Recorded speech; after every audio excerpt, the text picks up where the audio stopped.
Selamat datang di channel Zimar Imam. Seperti biasa, jangan lupa pasang headset kalian. Siapkan kopi dan camilan. Lupakan pahitnya kehidupan. Mari kita dengarkan sambil rebahan. Penembak jitu terbaik. Bab 1433. Tuan Smith, omong kosong apa yang Anda bicarakan, atau apa yang Anda ragukan? Mohan tertawa datar. Lian mengabaikan pihak lain, tetapi menatap kamera di langit-langit dan berkata, Tuan Mohan, saya rasa saya telah lulus ujian Anda. Apakah ini waktunya bertemu dengan saya? Tuan Smith, saya melihat Anda benar-benar sakit. Mengapa saya tidak duduk di hadapan Anda saja? Tuan Mohan, mungkin kita harus membicarakan tentang zaman kegelapan. Saya yakin Anda pasti sangat memedulikannya. Ang Li melanjutkan. Tuan Smith. Cukup. Sebuah suara menyela, Mohan, dan melanjutkan. Kalian semua, keluar. Tuan, Mohan, pergi dengan malu bersama pengawalnya. Setelah beberapa saat, terdengar ketukan pelan di pintu, dan seorang pria parubaya berseragam dan bertopi polisi masuk. Tuan Qiaozi, saya seharusnya sudah menebak bahwa Anda adalah Mohan. Hehe. Siapa sangka salah satu pemasok senjata terkemuka dunia ternyata menjadi penjaga penjara di Alcatraz. Lian tertawa terbahak-bahak. Kamu sangat pintar. Sejak pertama kali aku melihatmu, aku dapat melihat bahwa kamu adalah orang yang melakukan hal-hal hebat. Qiaozi berjalan untuk duduk di hadapan Lian. Tuan Mohan, hanya Anda dan saya yang tersisa di ruangan ini sekarang. Apakah Anda tidak takut saya akan membunuh Anda secara tiba-tiba? Lian bertanya sambil mencondongkan tubuh ke depan. Jarak keduanya kurang dari 5 meter. Pada jarak ini, Lian bisa membunuh orang lain sebelum dia mengeluarkan senjatanya. Qiaozi tersenyum dan berkata, saya baru saja berkata, Anda adalah orang yang pintar. Meskipun hanya ada kamu dan aku di dalam ruangan, ada semua orangku di luar pintu. Jika kamu membunuhku di sini, kamu juga akan mati, dan aku yakin kamu tidak ingin mati di sini. Lian terkekeh 2 kali dan berkata, Tuan Mohan, Anda juga orang yang cerdas dan melihat segala sesuatu dengan sangat jelas. Benar, saya tidak ingin mati di sini, saya ingin tetap hidup. Setelah jeda sebentar, dia terbatuk sedikit lalu melanjutkan. Mohan, menurutku lebih nyaman bagiku memanggilmu petugas Qiaozi. Terserah, hanya kita berdua di sini, tidak masalah kamu memanggilku apa. Qiaozi berkata dengan acuh tak acuh. Petugas polisi. Lian berpikir sejenak untuk menyapanya dengan cara ini, lalu berkhotbah. Saya pikir Anda juga harus tahu bahwa saya tidak datang ke sini secara sukarela. Seseorang ingin memaksa saya untuk membunuh Anda, dan ini adalah satu-satunya cara bagi saya untuk meninggalkan Pulau Alcatraz. Jika Anda melepaskan saya dapat menemukan cara untuk menemukan orang yang ingin membunuh Anda dan membunuhnya. Bagaimana dengan itu? Kedengarannya ide yang bagus. Namun, yang mungkin tidak Anda ketahui adalah bahwa ada orang yang menginginkan hidup saya setiap hari. Sejujurnya, aku tidak peduli siapa yang mengirimmu masuk. Qiaozi berkata dengan tenang, seolah dia benar-benar tidak peduli siapa musuhnya. Ini adalah penghinaan dari yang kuat terhadap yang lemah. Bagaimana jika seseorang mengetahui isi abad kegelapan dan mengungkap identitasmu? Ang Li bertanya. Ekspresi Qiaozi berubah. Dia sangat khawatir identitasnya sebagai Mohan akan terungkap, dan penyamarannya yang telah dia kerjakan dengan keras selama bertahun-tahun akan sia-sia. Identitas penjaga penjara Alcatraz memang penyamaran yang bagus, dan dia juga memasang umpan di sini. Siapapun yang datang ke sini dan ingin membunuh Mohan akan terbongkar, membuatnya merasa bersalah dengan seekor tikus. Identitas asliku tidak boleh dicatat di zaman kegelapan, jika tidak, kamu tidak akan butuh waktu lama untuk memastikan bahwa aku adalah Mohan. Qiaozi berpikir sejenak dan berkata, Petugas, jika Anda berpikir begitu, saya tidak bisa berbuat apa-apa. Yang bisa saya katakan hanyalah, semoga Anda beruntung. Tapi saya harus memperingatkan Anda. Orang yang ingin membunuhmu tidak memberitahuku identitasmu secara langsung, bukan karena tidak tertulis di atas, tapi itu adalah ujian bagiku. Anda tahu, orang selalu serakah, dan pria itu mungkin akan mendorong saya untuk melakukan hal lain. Misalnya, singkirkan orang lain di zaman kegelapan. Lian berbicara dalam satu tarikan napas, tampak acuh tak acuh. Kelopak mata Qiaozi sedikit menggelap. Meskipun dia belum melihat secara langsung zaman kegelapan, dia tahu bahwa keberadaannya telah menjadi kelemahan persaudaraan. Hilangnya zaman kegelapan secara tiba-tiba membuat para anggota persaudaraan merasa tidak aman dan curiga satu sama lain. Benda sialan itu seharusnya tidak ada. Qiaozi mengeluh dalam hatinya, matanya tertuju pada Lian dan berkata, Tuan Smith. Oh, maaf, sebaiknya aku memanggilmu Ang Li, agen dan pembunuh paling berkuasa di dunia. Lian mengangkat bahu, tidak penasaran sama sekali bahwa Qiaozi mengetahui identitasnya. Jika dia tidak memiliki kemampuan apapun, dia tidak akan menjadi salah satu pedagang senjata terbaik dunia, apalagi anggota persaudaraan. Li, lagi pula, kamu ingin aku melepaskanmu, kan? Qiaozi bertanya. Aku pergi dari sini untuk membantumu, bukan? Lian bertanya. Qiaozi tertawa, hehe, 2 kali. Li, aku bisa menemukan cara untuk mengeluarkanmu dari sini. Namun, sebelum kamu pergi, aku ingin kamu melakukan satu hal lagi untukku. Aku sudah membantumu menyingkirkan anjing gila Rosen, apalagi yang kamu ingin aku lakukan? Lian bertanya. Anjing gila Rosen. Orang itu hanyalah seekor anjing dan badut. Ketika Qiaozi berbicara tentang Rosen, dia tampak menghina, memancarkan rasa jijik dari hatinya. Yang aku ingin kamu lakukan untukku adalah membunuh sipir. Cek. Seperti yang saya katakan, manusia adalah hewan yang paling rakus. Anda baru saja meminjamkan tangan saya untuk menyingkirkan Rosen, dan sekarang Anda ingin meminjamkan tangan Anda untuk menyingkirkan sipir. Kalau tidak salah, jika sipir terbunuh, Anda akan menjadi calon sipir terbaik. Qiaozi tersenyum tipis, pada dasarnya kamu benar. Saya harus mengoreksi Anda sedikit. Meminta Anda untuk menyingkirkan Rosen hanyalah ujian bagi Anda, dan itu hanyalah upaya untuk memancing rubah tua itu keluar. Selain itu, Anda tidak ingin memikirkan bagaimana Anda bisa sampai di Pulau Alcatraz dengan begitu mudahnya. Maksudmu sipir, siapa yang mengirimku masuk? Lian mengangkat alisnya dan bertanya. Menurut Qiaozi, sipir memang yang paling mencurigakan, dan hanya sipir yang bisa menutupi segala sesuatu di Pulau Alcatraz. Aku hanya bisa mengatakan sebanyak ini. Adapun apa yang harus dilakukan, itu adalah pilihanmu sendiri. Aku tidak akan memaksamu. Oh, aku harus memperingatkanmu.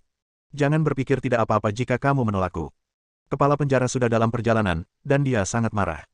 Tahukah Anda, Rosen di permukaan adalah keponakannya, namun nyatanya semua orang tahu bahwa Rosen adalah anak haramnya. Rosen meminta sipir untuk memanggilnya paman, dan dia adalah anak tidak sah dari sipir. Sepertinya aku tidak punya pilihan. Lian berkata dengan wajah serius. Sipir ada di pesawat dan akan tiba di sini paling lama 2 jam. Saya telah meminta seseorang menyiapkan sesuatu yang lezat untuk Anda, dan Anda masih punya waktu untuk istirahat. Kata Qiaozi lalu berdiri dan berjalan keluar. Bab 1434. Lian menikmati makanan lezat dan kemudian dipenjarakan lagi di ruang isolasi sampai terdengar langkah kaki tergesa-gesa di luar pintu dan dia tahu bahwa sipir akan datang. Di mana orang-orangnya?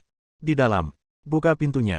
Mengikuti perintah, pintu ruang isolasi dibuka, dan 2 penjaga penjara dengan kasar menarik Ang Li keluar. Setelah beradaptasi dengan cahaya di luar, Lian bertemu dengan sipir untuk pertama kalinya. Dalam imajinasiku, sipir seharusnya adalah orang tua yang buruk, dan penampilannya seharusnya agak buruk. Kenyataannya, sipir tersebut tidak terlihat terlalu tua, namun rambutnya agak beruban. Mungkin karena rutin berolahraga, tubuhnya terlihat sangat kuat, dan dia terlihat lebih kuat dari para penjaga di sekitarnya. Apakah kamu Smith, orang yang membunuh Rosen? Sipir bergegas dan meraih kerah Lian dan meraung, seperti binatang buas yang mencoba melahap mangsanya. Lian melihat sekeliling dan melihat bahwa Qiaozi juga ada di sini. Selain itu, kurang dari separuh orang di ruangan itu adalah orang-orang Qiaozi.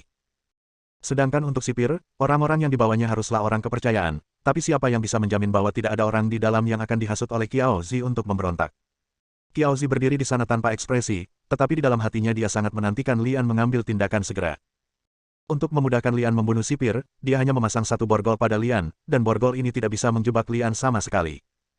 Sekarang sipir dan Lian sudah dekat, inilah saat yang tepat baginya untuk mengambil tindakan.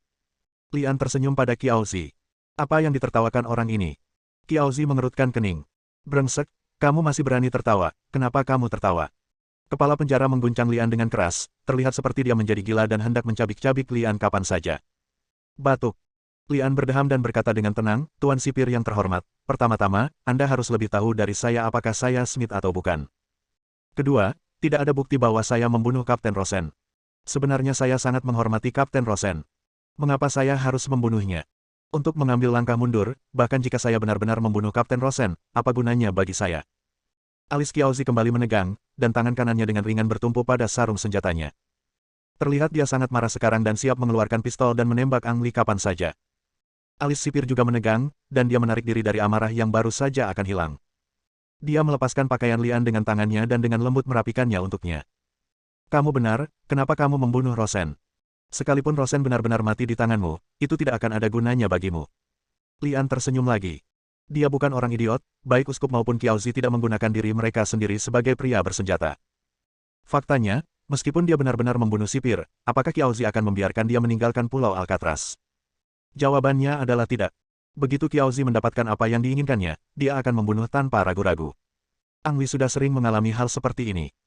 Oleh karena itu, dia tidak membunuh Qiaozi sesuai keinginan uskup, dia juga tidak membunuh sipir sesuai keinginan Qiaozi, tetapi mencari keseimbangan antara berbagai kekuatan. Hanya dengan menguasai keseimbangan ini dia bisa membiarkan Alcatraz tetap hidup. Tepat ketika perhatian sipir terganggu dan berpikir, Lian tiba-tiba mengambil tindakan.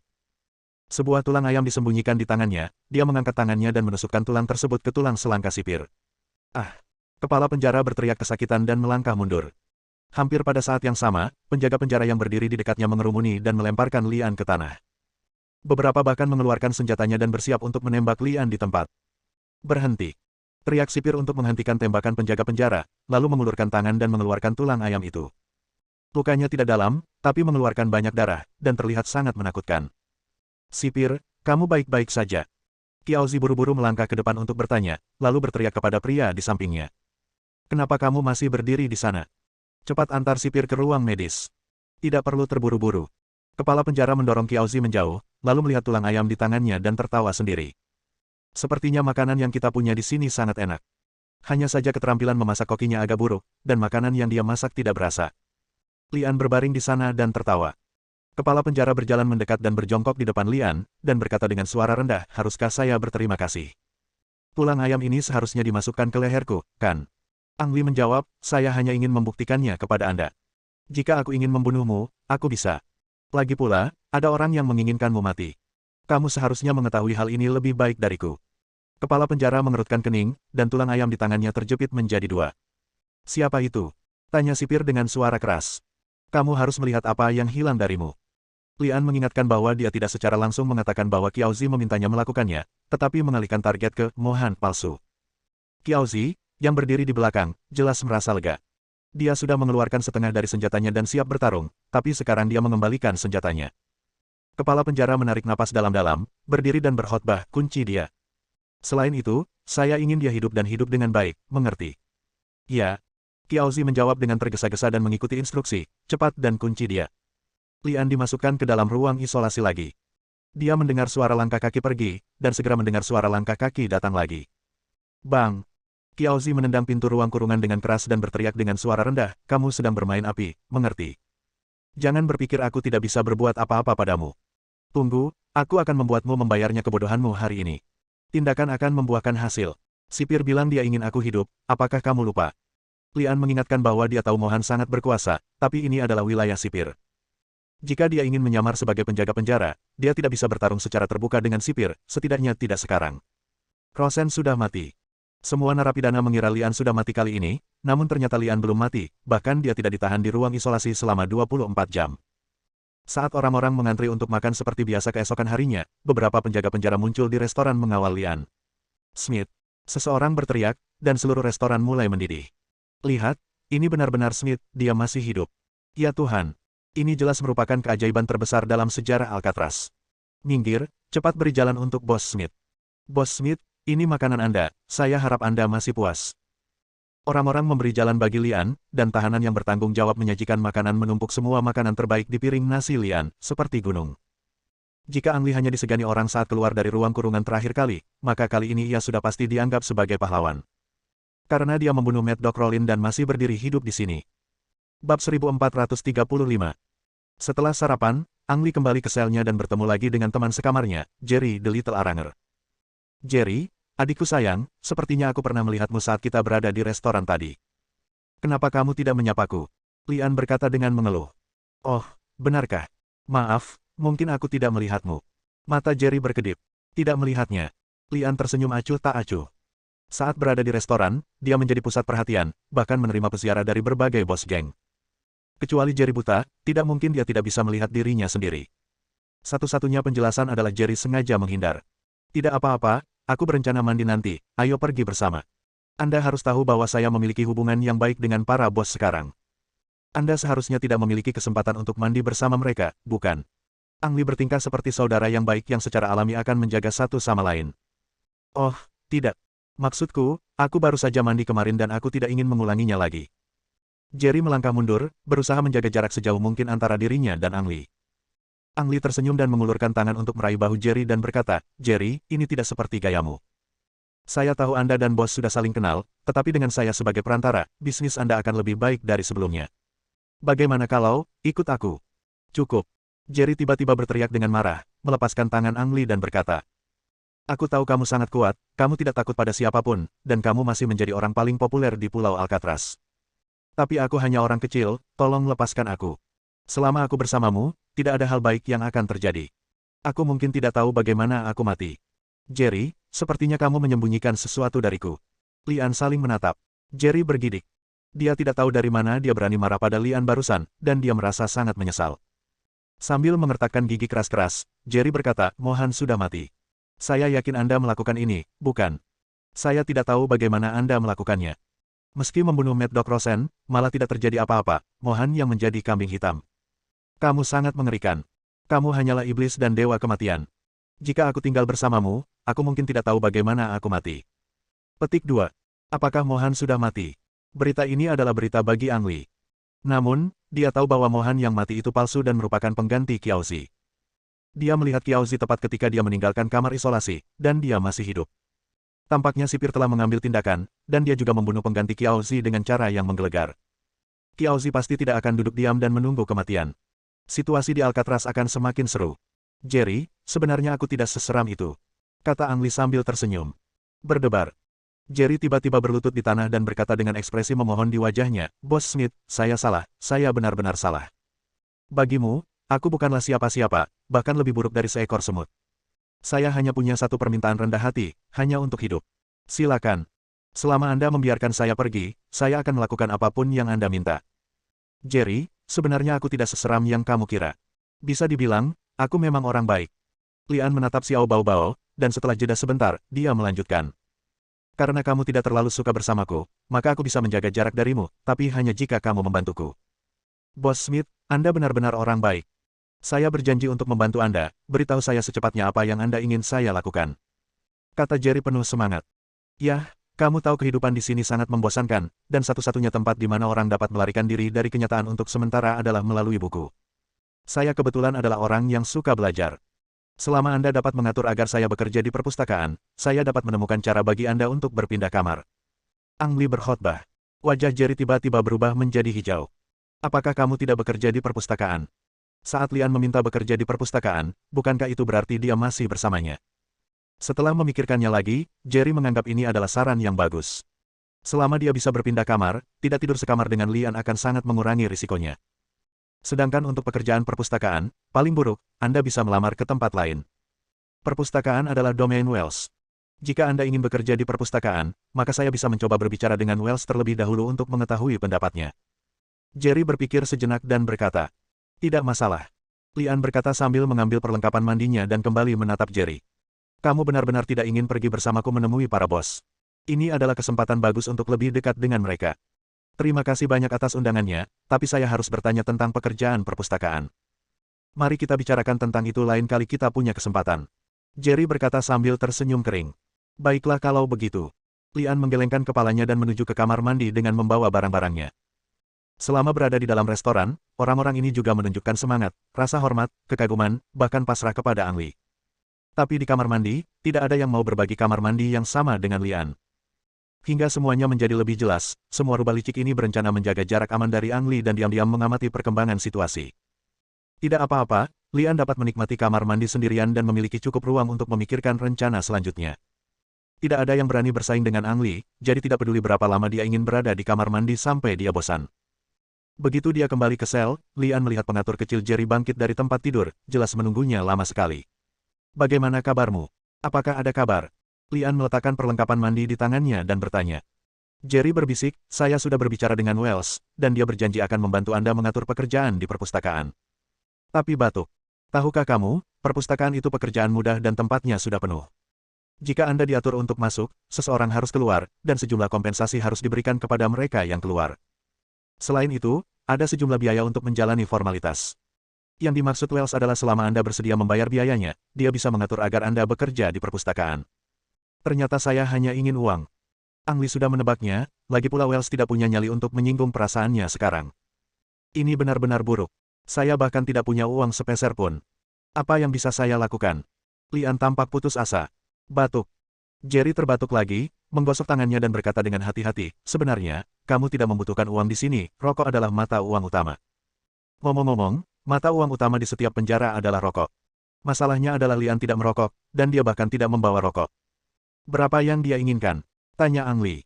Jerry mengulurkan tangannya dan berkata, 5 bungkus, ini sudah harga terendah. Bab 1436. Apakah ada cara untuk mendapatkan 5 bungkus rokok dengan cepat? Ang Li bertanya. Jerry menggelengkan kepalanya terlebih dahulu, lalu berkata dengan ragu-ragu, bukannya tidak ada. Apa yang bisa kita lakukan? Lian bertanya. Jerry menjawab, jika Anda cukup beruntung, Anda bisa mencobanya di meja poker. Tentu saja, hanya bos dari masing-masing geng yang bisa mendapatkan 5 bungkus rokok sekaligus. Seharusnya tidak sulit bagi Anda untuk berpartisipasi dalam permainan kartu mereka dengan status Anda saat ini. Ini ide yang bagus. Lian mengangguk dan mengikuti instruksi. Kalau begitu kamu akan bertanggung jawab untuk membuat pengaturan. Saya ingin berpartisipasi dalam permainan kartu. Lebih cepat lebih baik. Tidak masalah. Tapi apakah kamu punya modal? Tanya Jerry. Lian berkata sambil tersenyum, saya yakin kamu pasti membawa rokok. Jangan khawatir, perlakukan saja seolah-olah saya meminjamnya dari Anda, dan saya akan mengembalikannya 3 kali lipat nanti. 3 kali. Mulut Jerry bergerak-gerak. Keuntungannya terdengar tinggi, tapi dia ingin menamparkan wajahnya sendiri. Mulut nakal. 9 dari 10 taruhannya hilang, dan Jerry takut seluruh investasinya akan hilang. Batuk. Jerry terbatuk-batuk dan berkata, Saudara Smith, bukannya saya tidak ingin membantu Anda, hanya saja saya kekurangan uang akhir-akhir ini. Soalnya, saya terluka dan membutuhkan suplemen nutrisi. Selain itu, membantu Anda juga membutuhkan sejumlah biaya. Berapa banyak yang kamu punya? Lian bertanya. Jerry ragu-ragu dan berkata, 1 tongkat. Sudah cukup. Kata Lian dan berbaring di tempat tidur untuk beristirahat. Dari mana dia mendapatkan kepercayaan misteriusnya? Jerry mengerutkan kening, berpikir bahwa dia mampu membayar untuk rokok, jadi dia tidak terlalu peduli, dan mulai mengatur agar Lian berpartisipasi dalam permainan judi. Permainan kartu diatur di ruang utilitas, yang hanya buka pada waktu istirahat sore hari. Hanya bos dari masing-masing geng yang dapat masuk untuk berpartisipasi dalam permainan kartu. Ketika Lian tiba, dia sedang memainkan permainan dadu. 3 dadu ditempatkan di dalam cangkir buram. Dealer mengocok dadu, dan yang lain memasang taruhan untuk menebak ukurannya. Jika Anda menebak dengan benar, dealer akan memberikan kompensasi kepada Anda dalam jumlah yang sama. Jika Anda salah menebak, taruhan akan diambil oleh dealer. Smith. Begitu Lian muncul, beberapa bos berdiri untuk menyapa. Lagi pula, popularitas Ang Lee sekarang begitu tinggi sehingga para bos yang biasanya menyendiri tidak berani menyinggung perasaannya dengan mudah. Semuanya, lanjutkan. Aku tidak mengerti banyak. Mari kita lihat dan memahami aturan mainnya. Lian berkata sambil tersenyum, berdiri di samping dan menonton. Setelah beberapa putaran, pada dasarnya semua rokok masuk ke rekening dealer. Smith, apakah kamu tidak bersenang-senang? Bankir itu tersenyum pada Lian, menunjukkan gigi emasnya yang besar. Jerry menarik pakaiannya ke belakang Ang Lee dan berbisik, Harry adalah penjahat terkenal sebelum dia masuk. Sebaiknya kamu bermain dengan dealer lain. Jerry, karena kamu juga memintaku memasang taruhan, biarkan aku bersenang-senang dulu. Lian menggosok kedua tangannya dan terlihat gatal, sedangkan Jerry yang berdiri di belakang terlihat sangat polos. Kapan aku bilang aku ingin kamu bermain? Saya jelas meminta Anda untuk memasang taruhan Anda nanti. Hanya ada 1 batang rokok, apakah Anda ingin memainkannya dan pergi? Lian mengulurkan tangan dan mengeluarkan rokok yang ditempel di telinganya, dan berkata sambil tersenyum, coba keberuntunganmu dulu, coba keberuntunganmu dulu. Itu tampak seperti babi yang menunggu untuk disembelih. Rokok. Mulut Harry bergerak-gerak. Meskipun tidak ada batasan minimum untuk bertaruh di sini, kapan taruhannya kurang dari 3? Baiklah, ayo kita coba keberuntungan kita dulu. Kata Harry sambil melempar dadu dan akhirnya menaruhnya di atas meja. Aku punya firasat buruk. Aku akan kalah banyak kali ini. Tolong segera pasang taruhanmu dan pergi. Beberapa bos memasang taruhan 1 demi 1, ada yang membeli yang besar dan ada yang membeli yang kecil. Smith, kamu mau yang besar atau kecil? Tanya Harry menggoda. Li Chang pura-pura tidak mengerti, menunjuk ke posisi tengah dan berkata, mengapa tidak ada yang membeli ini? Smith, sepertinya kamu benar-benar tidak tahu cara bermain. Yang itu disebut leopard, dan Anda hanya bisa menang jika poin pada setiap dadu sama. Meski peluangnya 3 kali lipat, namun peluang kemunculannya sangat kecil. Membelinya sama saja dengan memberikan uang kepada bankir secara sia-sia. Pria gendut yang duduk di sebelah Lian menjelaskan. 3 kali lipat peluangnya. Wow, kalau begitu aku akan membelinya. Kata Lian dan meletakkan rokoknya di tengah. Smith, apakah kamu tidak mendengar dengan jelas? Kemungkinan munculnya macan tutul hampir tidak ada. Karena ini pertama kalinya Anda bermain, saya dapat membiarkan Anda memilih lagi. Kata Harry, berusaha terdengar seperti orang tua yang baik. Tidak. Pokoknya ini hanya sebatang rokok, tidak peduli saya menang atau kalah, saya hanya mencoba peruntungan. Baiklah. Melihat tidak ada lagi yang memasang taruhan, Harry mengulurkan tangan untuk melempar dadu. Tunggu sebentar. Ang Lee tiba-tiba menghentikan Harry, lalu mendorong Jerry ke depan dan berkata sambil tersenyum, saya ingin Jerry bermain dadu, bolehkah? Smith, tidak ada aturan seperti itu, yang selalu menjadi dealernya. Harry mengubah wajahnya sedikit. Lian tersenyum dan berkata, peraturan ditentukan oleh orang-orang, jangan terlalu kaku. Lagi pula, semua orang tahu karakter Jerry, dan dia tidak akan pernah berani melakukan apapun di depan semua orang. Atau ada hantu di sini? Harry menggerakkan sudut mulutnya lagi dan berkata sambil tersenyum, karena kamu bilang begitu, biarkan Jerry yang mengemudi, bukan aku. Aku? Tanya Jerry dengan suara bergetar. Ya, itu kamu. Jerry, jangan buang waktu semua orang, cepatlah, desak Ang Lee. Oh, baiklah. Jerry mengulurkan tangannya yang gemetar, takut dia akan menyinggung atasannya secara tidak sengaja. Untungnya, tidak ada kesalahan dalam proses pembukaan dadu, dan cangkir buram berhasil diambil. 3-1, seru Jerry. Ya Tuhan, itu macan tutul. Smith, kamu benar-benar beruntung, kamu benar-benar menabrak macan tutul.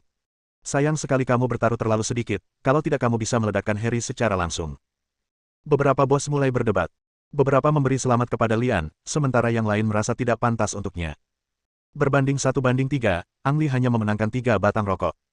Ekspresi Harry sedikit berubah, tapi dia tidak menganggapnya serius. Itu hanya 3 batang rokok, tapi dia telah memenangkannya berkali-kali dari orang lain. Di penghujung game pertama, jumlah batang rokok di tangan Ang Lee berubah dari 1 menjadi 4. Di awal game kedua, Lian menaruh ke-4 batang rokok di Xiaoxiang. Harry, apakah kamu keberatan jika Jerry masih mengendarai yang ini? Tanya Ang Lee. Tolong, kata Harry dengan acuh tak acuh. Setelah pengalaman terakhir, kali ini Jerry jelas tidak terlalu gugup. Dia membuka cangkirnya dan berteriak, 1, 3, 4, kecil. Smith, kamu menang lagi. Hisap yang besar dan bayar yang kecil, kata Harry, dan dia menang banyak di babak ini. Di ronde ketiga, Ang Lee masih bertaruh kecil, namun jumlah batang rokok berubah dari 4 menjadi 8. Jerry benar-benar bintang keberuntunganku. Kamu tidak keberatan membiarkan Jerry bermain dadu sepanjang waktu, kan? Lian bertanya sambil tersenyum. Harry sedikit mengernyit, selalu merasa ada yang tidak beres. Bersambung.